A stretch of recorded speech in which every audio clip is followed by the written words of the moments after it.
সনাতন সম্মিলিত জাগরণ জোটের মুখপাত্র ও আন্তর্জাতিক কৃষ্ণ ভাবনামৃত সংঘের সাবেক নেতা চিন্ময় কৃষ্ণ দাসের গ্রেপ্তার এবং তাঁর জামিনের বিষয়ে ভারতের দেওয়া বিবৃতির কড়া জবাব দিয়েছে বাংলাদেশ।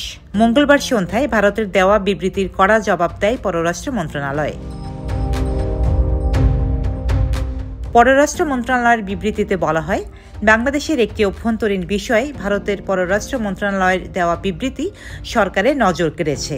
চিন্ময় দাসকে সুনির্দিষ্ট অভিযোগে গ্রেপ্তার করা হয়েছে। এ কারণে বাংলাদেশ সরকার মনে করে ভারতের দেয়া বিবৃতিটি ভিত্তিহীন ও ভুল ধারণার ওপর দেওয়া, যা দুই দেশের বন্ধুত্ব ও প্রতিবেশী সুলভ বোঝাপড়ার পরিপন্থী।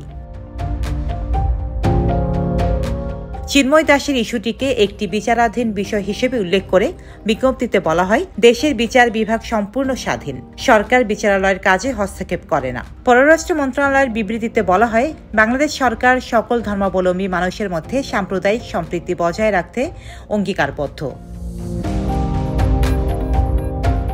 চট্টগ্রামে অ্যাডভোকেট সাইফুল ইসলাম আলিফের নৃশংস হত্যাকাণ্ডে সরকার গভীরভাবে উদ্বিগ্ন উল্লেখ করে বিবৃতিতে বলা হয়, সেখানে সাম্প্রদায়িক সম্প্রীতি যে কোনো মূল্যে বজায় রাখতে নিরাপত্তা ব্যবস্থা জোরদার করা হয়েছে।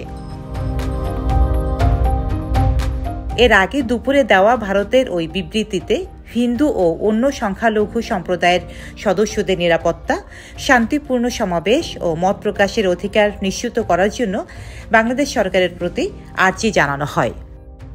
ডেস্ক রিপোর্ট, সাম্প্রতিক দেশকাল।